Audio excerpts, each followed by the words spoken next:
aquí hay una línea que va para abajo, pero lo que importa es esto. Viene por aquí. ¿Listo? Y lo que importa es que ella después, por acá abajo, ¿ya? Aquí, por acá abajo, mire que hay una línea de Solbus. Sí. O sea que si ella siguiera por aquí, ella se debería meter al diagrama, por ejemplo, la de 10%. Entonces, teóricamente, atravesaría esta línea y se metería aquí a la zona bifásica. Mira que aquí, bro, disculpa, esta gráfica fue la que yo vi que en ideal, cuando digamos cogen un cobre 10% sin estaño, ella baja así derechita, ¿no? Pero que con sobreenfriamiento y, o sea, condiciones reales, ella coge es una diagonal que se abre por aquí. Eso es lo que te voy a contar. Por ahora, sin eso. Entonces, explica para este rango. Para este rango, lo mismo que estábamos hablando ahora, pero hacerlo aquí. Entonces, si querés, puedes ampliar más esto. O sea, aquí, digamos que esto es el sub-0. Este es el sub-0. Esto es el sub-0. Es la composición de la nominal. Digamos que es el sub-0 10%. De estaño. Por eso. O para coger una aleación típica. Entonces, el sub-0 es 10%. Lo que te digo, cuando comienza a solidificar el primer sólido, está acá.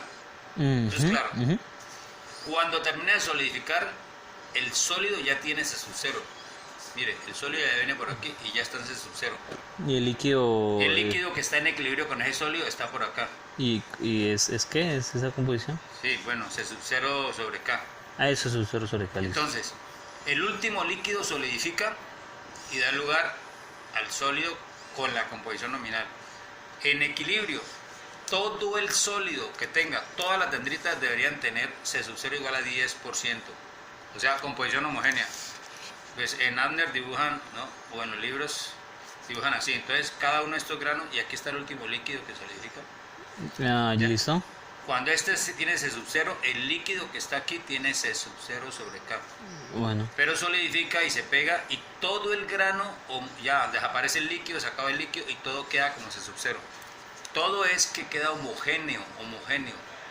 Eso es teóricamente de acuerdo al diagrama de equilibrio. Solo alfa, listo. En equilibrio, pero como eso no pasa realmente, ¿qué es lo que pasa realmente? Que, como le decíamos, como el sólido va cambiando de composición, yo te lo marco sobre esta línea, pero realmente vos tenés que venir a leer es acá abajo, ¿no? Aquí en la escala de composición, ¿sí ve? En la escala de composición, usted va leyendo que el primer sólido tiene esta composición, el segundo esta, el tercero esta, hasta que por allá un sólido más adelante, por fin, llega a C sub-0. Entonces lo dibujamos aquí.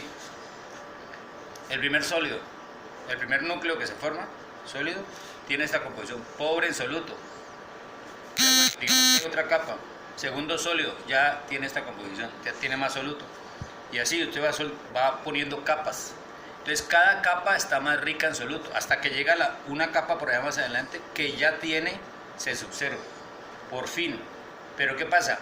Esta tiene C sub-0, pero estas quedaron con menos de C sub-0, ¿verdad? Sí, claro, sí. en esta escala acá. O sea que a toda esta dendrita le quedó faltando soluto. Si usted promedia aquí, resulta que todo esto tiene menos soluto que C sub-0, que es la que debería tener, la que dice en equilibrio. Quería la última. O sea, ¿qué quiere decir eso? Que aquí en esta área quedó faltando soluto. Cuando usted grafica esto aquí, digamos hasta aquí, entonces ahí es donde le da el gráfico ese que hicimos. Entonces el sólido fue creciendo en soluto hasta que llegó a C sub-0, pero empezó por debajo de C sub-0. Aquí está C sub-0, aquí está C sub-0 K. Empezó aquí el primer sólido, fue aumentando hasta que por fin este último llegó a C sub-0. ¿Ya? Entonces, si usted hace el análisis químico en esta dendrita del núcleo hacia afuera, te va dando aquí, mire, que va ganando soluto hasta que por fin la última capa es la que tiene C sub-0. Listo. Entonces, ¿qué es lo que yo puedo decir? Entonces, si yo mirara esta área, yo puedo decir que esta área, ¿sí? Vamos a hacerla así, es el soluto que no quedó disuelto aquí, Listo. que hizo falta aquí. ¿Dónde está entonces esa materia que no quedó disuelto aquí? En el líquido. Entonces está por delante de la interfaz. Entonces, digamos, en este momento intercara, listo. va a estar en contacto con un líquido que está enriquecido en soluto y que tiene este arrume. Entonces va a tener un líquido con una composición por acá arriba. Entonces, como esta es la escala de composición química, por aquí va a haber una Eso es composición versus distancia, ¿cierto? distancia. Esto es X. Yo hice una gráfica así, en distancia. Entonces, para este X, Entonces va a las distintas composiciones. Lo que yo le digo es como si usted tuviera aquí como fragmentos, como franjas, cada una con una composición diferente. La primera, la segunda, la tercera, tal. Llegó a ese subcero el sólido, pero el líquido Todavía tiene el arrume aquí. O sea, el que está en inmediato contacto, pues está muy enriquecido.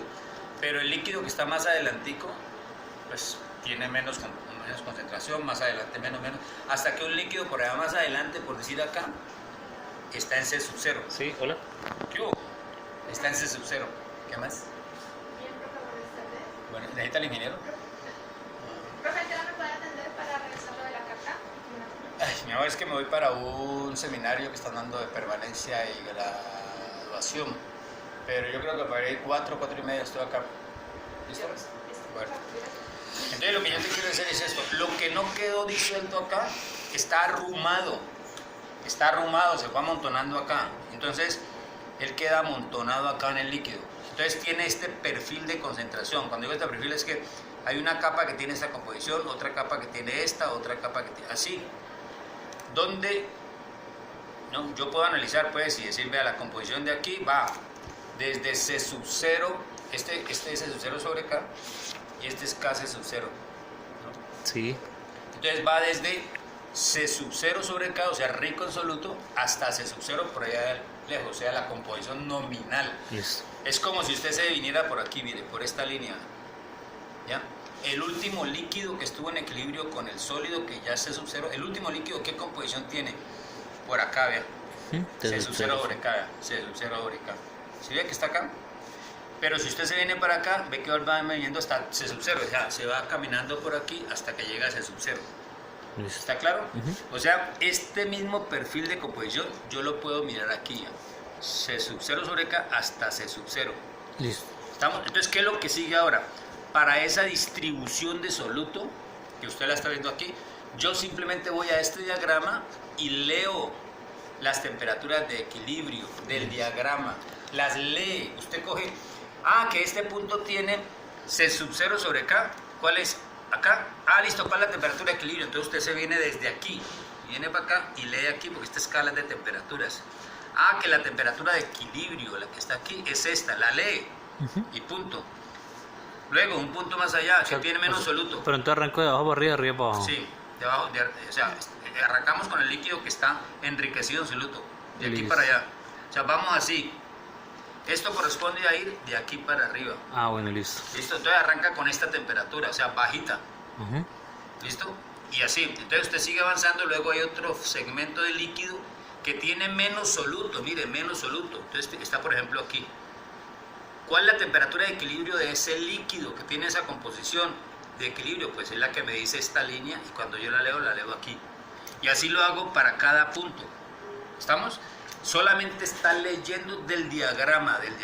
Entonces, con esas temperaturas que usted está leyendo, para estas composiciones usted hace un gráfico.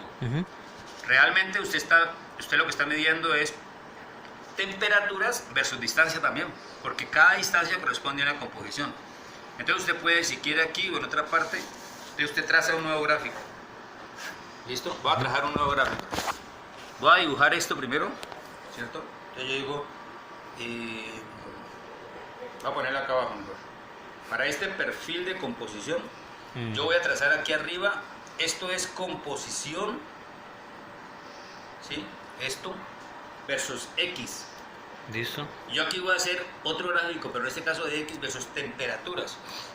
¿Las haga así juntos, uniditos y qué tal? Como quiera, solamente que yo quiero decirle que esto tiene que ver con esto, o sea, que esta Listo. X es esta misma X. Que miren, este gráfico empieza aquí, C sub 0 sobre K. ¿Cuál es la temperatura de equilibrio de este líquido?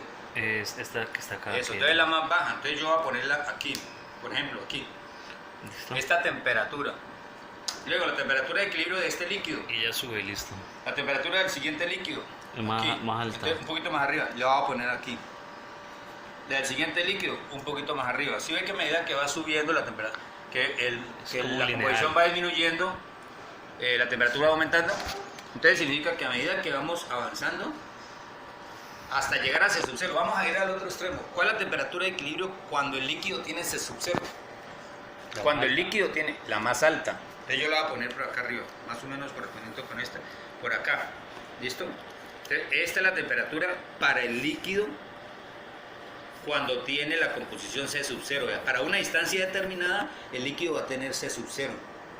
Listo, entonces me dio todo, bueno, me quedó muy arriba. Es una línea. No, es una curva.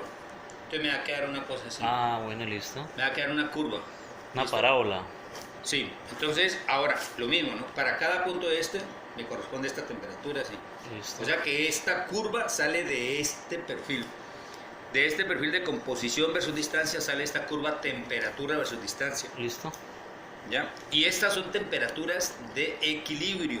Como yo le dije aquí, voy a leer las temperaturas de equilibrio, leo, y las grafico, y aquí está el gráfico. Entonces, aquí está la rume de composición. Mire, este rume de composición, acuérdense que aquí está la interfase sólido-líquido.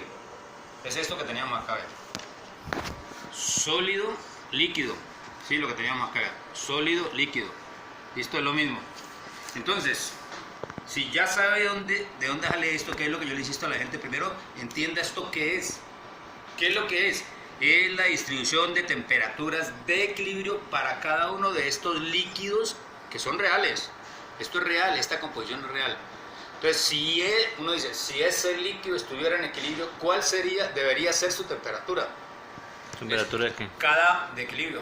Entonces, cada líquido tiene una composición, entonces le corresponde una temperatura diferente de equilibrio. Por eso es, cada líquido tiene una composición, le corresponde una temperatura de equilibrio diferente. ¿Estamos? Entonces, eso me da la distribución de temperaturas de equilibrio con la distancia delante de la interfaz. ¿Estamos? Listo, hasta ahí, Eso. listo. Ahora, pero usted, para esa misma distribución, haga de cuenta que coge una termocupla Listo. y mide la temperatura real. Entonces usted aquí, en cada fragmento de líquido, va a ir metiendo la termocupla y dice, ah, pero la temperatura real que estoy midiendo es tal. Entonces va a medir, para cada punto, va a medir Que la normalmente, temperatura real. normalmente es que menor. Entonces usted va a ir, mete la termocupla y le da tanto, listo. Entonces a medida que usted mide la temperatura, póngale cuidado a esto, el calor está saliendo desde el líquido hacia el sólido. Entonces es de esperar que acá esté más frío el sólido, por ejemplo está la pared del molde, pero en este momento esto es sólido, entonces esta pared está más fría, esto está más frío que esto. Entonces lo que quiero decir es que si uno pinta la distribución de temperaturas, acá puede ser así. Como el flujo de calor, pues. Sí, claro, es una consecuencia del flujo de calor. Y la distribución de temperaturas en el líquido está así, por ejemplo. Listo. O sea, más frío acá, más caliente hacia adentro del líquido. Listo. Entonces yo la mido y la grafico acá. Pero entonces la voy a graficar no, así. Como ella está gobernada por difusión, por conducción, entonces la distribución de temperaturas será, por ejemplo, lineal. ¿Sí? Entonces le insisto, usted está midiendo en cada fragmento de líquido aquí delante de la interfaz la temperatura real, entonces le da esta distribución de temperaturas. Entonces le va a dar la temperatura real para cada punto delante de la interfase, para cada fragmento de líquido. ¿Estamos? Entonces lo mismo, así como digo que esta es la temperatura de equilibrio para cada segmento de líquido, pues que tiene una composición, pues para ese segmento la temperatura real es esta. Temperatura de equilibrio, temperatura real, temperatura de equilibrio, temperatura real, y así. ¿Listo? Entonces, en resumen, Eso me mandaría abajo la curva. lo que le está diciendo es que, póngale cuidado, lo que le está diciendo es que el líquido realmente está por debajo de una temperatura de equilibrio para cualquier punto de esta zona delante de la interfaz. O sea, el líquido está más frío que lo que debería estar si estuviera en equilibrio. Listo. Entonces, si el líquido está más frío, es como si Está sobre en vez de estar aquí, estuviera aquí. ¿Qué le dice el diagrama? Si yo le digo, bueno, ¿aquí qué hay? Si yo le pregunto, ¿aquí qué hay? ¿Usted qué me dice? Dos fases. Eso, o sea, usted me dice, ahí ya tiene que haber sólido. O sea, que el líquido ya tiene por lo menos haber empezado a solidificar. Entonces es como eso. El líquido debería estar aquí, pero está acá. El líquido debería estar aquí, pero está acá. Entonces es como si estuviera en todos los casos a una temperatura por debajo de la de equilibrio. Entonces eso significa que hay una diferencia de temperaturas entre la temperatura de equilibrio y la temperatura real. Y entonces esto es lo que se llama ¿Sobreenfriamiento? sobreenfriamiento constitucional. Esto es el sobreenfriamiento constitucional. ¿ya? La diferencia, no el área. Para cada punto, la diferencia de temperaturas entre la de equilibrio y la real. Esa diferencia es lo que se llama el sobreenfriamiento constitucional. Es un sobreenfriamiento porque está más frío que las condiciones de equilibrio, pero se llama constitucional porque es debido a esta concentración de soluto que es anormal, digamos, ¿ya? Que es fuera de equilibrio. Porque si usted se fija, póngame cuidado lo que voy a decir, el molde está aquí para acá o el sólido está aquí para acá y cualquier líquido de ahí para la derecha está más caliente. O sea que cualquier punto hacia allá está más caliente que el anterior. Se supone. O sea que uno diría, no, el líquido no está sobreenfriado, el líquido está sobrecalentado. ¿Ves? Él estaba, más caliente que este más, o sea que él para allá está siempre más caliente que el anterior. Pero si lo comparamos con un líquido de equilibrio, sí está sobreenfriado. Por eso se llama constitucional, porque se debe a una diferencia de composición que se da aquí por esta segregación en el líquido. ¿Listo? Entonces ya llegamos aquí. Aquí sí se puede decir entonces qué pasa con el sobreenfriamiento constitucional. ¿Listo? Entonces claro, el sobreenfriamiento constitucional puede variar. O sea, esta diferencia puede variar. ¿De qué depende? De las condiciones en que haga la fundición. Si usted el molde, por ejemplo, si estamos hablando de la pared del molde, lo hace de metálico, pues el calor fluye más rápido. Más rápido, sí. Entonces el calor sale más rápido. Si usted lo hace con molde de arena, pues el calor sale más lento. Listo. ¿Ya? Entonces eso hace que, por ejemplo, la pendiente puede cambiar. Entonces no siempre va a ser esta la distribución real. La distribución real puede ser esta. O sea, más poquito subiendo un área bajo la curva. Pues. Eso. O puede llegar a ser esto, mire. ¿Puede ¿Sí? estar por encima? Sí. O puede ser esto. Bastante. O sea que hay diferentes condiciones de enfriamiento. Entonces, y esto lo puede uno gobernar. Usted puede ponerle al molde en determinadas zonas en vez de tener un molde de arena, ahí en una zona le pone una placa metálica para que por esa zona el calor salga más rápido. Si el calor sale más rápido, ¿usted qué espera? Que por ahí solidifique primero. Porque a usted le interesa que eso solidifique primero antes que otra parte. Entonces uno con eso direcciona la solidificación. ¿Ya? Listo. O al contrario, retrasa la solidificación. En cierta zona pone un material más aislante para que el calor salga más lento. Y si el calor sale más lento, entonces se mantiene la temperatura más tiempo. Entonces se demora más en solidificar. Entonces le da tiempo a que otras partes solidifiquen primero para que después esta solidifique. Por ejemplo, usted tiene esto y usted está alimentando por aquí, está alimentando un molde. Entonces usted necesita que el líquido entre por aquí y se riegue para allá. Sí. ¿Qué pasa si el líquido entra y se le solidifica aquí primero No, que acá? pues, baila. No llena acá. Entonces, ¿usted qué tiene que garantizar? Que el líquido primero llene hasta el último rincón y se venga solidificando para acá. O sea, el frente de solidificación tiene que ir así y luego subir así. Entonces, usted tiene que garantizar que en este cuello solidifique más tarde que acá. Entonces, usted lo puede hacer, por ejemplo, dibujando la geometría de esto, o puede hacerlo poniendo aquí unos aislantes para que retengan el calor más tiempo y lo mantengan caliente más tiempo, líquido más tiempo, para que haya tiempo que esto llene, o sea que esto se enfríe primero, Y no etcétera. Listo. Eso ya lo ven en fundición. Entonces uno lo que tiene que garantizar es que la solidificación ocurra del fondo hacia afuera, del fondo hacia afuera. Lo que pasa cuando solidifica las dendritas, el líquido alimenta por aquí. Pero hay unos canales, por ejemplo, como me quedó acá, que el líquido viene aquí, pero se cerró el canal porque solidificó. Esto no se pudo llenar. ¿Qué le quedó aquí? Baila, un Un hueco, micro un rechupe. rechupe. Y eso es normal en las condiciones. Entre las dendritas quedan huecos que no se llenan. ¿Ya? Entonces son cosas como esa. Bueno, entonces, como el sobreenfriamiento se puede cambiar por las condiciones reales de enfriamiento, Sí. por las características del molde, por, en fin, factores de enfriamiento, entonces usted puede tener diferentes grados de sobreenfriamiento. Entonces cada grado de sobreenfriamiento le determina el tipo de microestructura que se da. Entonces a este se le llama frente plano. Es como si no necesitara sobreenfriamiento para solidificar. Entonces para este es como si la solidificación avanzara como por capas uniformes. Entonces no hay dendritas, no hay ramas, no hay segregación. Pero a medida que se va sobreenfriando, entonces el material, pues por ejemplo, tiende a crecer direccional y además, entre más enfriamiento haya, se tiende a ramificar más las dendritas. Y entre más sobreenfriamiento haya, hay más ramificación, terciarias, etcétera, secundarias, terciarias. En resumen, a mayor sobreenfriamiento, la estructura tiende a ser más dendrítica. O sea, a mayor delta T, entonces la estructura es más ramificada o más dendrítica. ¿Eso que trae más efectos?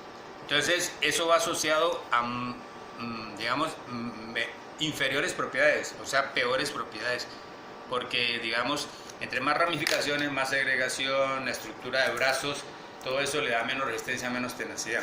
Entonces, regularmente le da, aquí dice, por ejemplo, plana, esta le llaman celular, esta le llaman columnar, dendrítica, esta le llaman equiaxial dendrítica, ¿ya?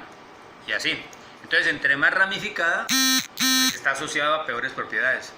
Entonces, dependiendo del grado de sobreenfriamiento, entonces le quedan diferentes morfologías, o sea, la forma de las dendritas. O sea que yo con una plana no tendría que ponerme a hacer recocido Por ejemplo, pero mire que esto ocurre realmente. Le voy a decir, cuando usted tiene aquí la pared del molde. Espere, la pared del molde. No, es que lo va a hacer solamente. Cuando empieza a solidificar, el molde está irregular, ¿no? Tiene rugosidad. Entonces, cuando el líquido toca en la pared del molde, en los puntos donde hace contacto, ahí hay un enfriamiento muy rápido. El molde está frío, el metal está muy caliente. Entonces, en estos puntos hay un enfriamiento muy rápido. Y un enfriamiento muy rápido le da un gradiente muy alto. Entonces, le da gradientes muy altos. Entonces, en estos gradientes muy altos, los primeros granitos que se forman, los primeros núcleos, solidifican muy rápido en granos pequeños y planos, frente plano. Prácticamente ¿qué sin es defecto. esto? Sí, digamos la primera capita. Entonces, normalmente en la solidificación, en el molde, la primera capa son granos finos y frente plano. Pero a medida que va avanzando, la temperatura va disminuyendo, entonces la pendiente, el calor ya no sale tan rápido, sino que ya comienza a bajar la temperatura del líquido, a aumentar la temperatura del molde, entonces el gradiente disminuye. Listo. Entonces esta pendiente te va cambiando. Durante el mismo proceso de colado, el molde se va calentando y el líquido se va enfriando. Entonces esta pendiente te va disminuyendo. Entonces lo que inicialmente fue granos pequeños planos, se van volviendo Dendritas. columnares. Listo. Después, a medida que avanzan, ya te van saliendo ramificados. Y a medida que avanzan, se ramifican todavía más. Entonces vos puedes tener en el mismo molde de aquí para acá Planos, varias de estas. columnares y Incluso dendritas. acá dentro del líquido puedes tener unas dendritas en 3 dimensiones, o sea, equiaxiales. Eso puede pasar, toda esta degradación te puede pasar en una sola pieza. Si la pieza es grande, ¿ya? Entonces acá en el líquido adentro te puede dar equiaxiales. Si la pared es delgada, por ejemplo aquí, comienza a solidificar de allá para acá, pero también de aquí para allá. Entonces rápido se va a encontrar un bloque con otro, entonces no te va a dar lugar a esto, por ejemplo. Pero si es la pieza grande, puede llegar a dar dendritas equiaxiales en el centro. Entonces todo eso está gobernado por esto, por el sobreenfriamiento constitucional. Eso es el sobreenfriamiento constitucional, lo demás es carreta. Si usted entiende eso, Sí, no, ya. entonces